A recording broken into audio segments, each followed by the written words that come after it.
Hello everyone. आज हम पढ़ेंगे हिंदी की स्टोरी बुद्धिमान खरगोश। किसी जंगल में एक शेर रहता था। वह जब चाहता जानवरों को मारकर खा जाता। इससे घबराकर सभी जानवरों ने एक सभा की। सभा के मुखिया भालू ने एक उपाय बताया कि यदि शेर को यह समझा दिया जाए कि उसे रोज एक जानवर खाने को मिलेगा तो जानवरों के मरने की संख्या कम हो जाएगी। शेर के सामने यह प्रस्ताव रखा गया।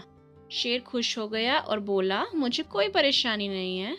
शर्त के अनुसार रोज एक जानवर सही समय पर शेर के पास पहुंच जाता और शेर उसे मारकर खा जाता।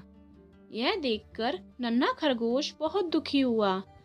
वह सोचने लगा कि इस प्रकार तो जंगल के सारे जानवर समाप्त हो जाएंगे। मुझे कुछ करना चाहिए। वह दूसरे जानवरों के पास गया और बोला, आज शेर के पास कोई नहीं जाएगा बल्कि मैं जाऊंगा। वह शेर के पास थोड़ी देर से पहुंचा। शेर भूख से व्याकुल था। खरगोश को देखते ही शेर गुस्से से पागल हो उठा। उसने गरजकर खरगोश से कहा, कहाँ रह गया था तू? खरगोश बोला, क्या करूं महाराज, जब मैं यहाँ खुशी खुशी आ रहा था तभी रास्ते में एक दूसरा शेर मिल गया। उसने मुझे खाना चाहा।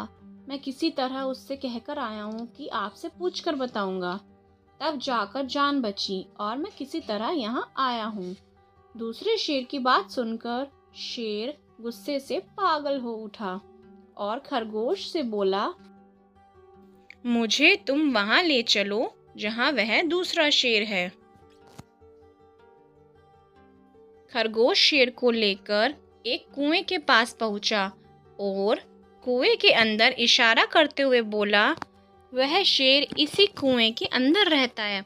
शेर ने कुएं में झांका तो उसे पानी में अपनी ही परछाई दिखाई पड़ी। उसने गुस्से से दहाड़ा तो कुएं से उसके दहाड़ने की ध्वनि दोबारा गूंजी। शेर को लगा कि यह दहाड़ अंदर बैठे दूसरे शेर की है। वह हमला करने के लिए कुएं में कूद पड़ा और थोड़ी देर बाद मर गया। इससे हमें क्या सीख मिलती है?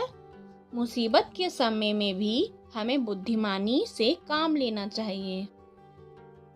If you like this video, then please like, share and subscribe.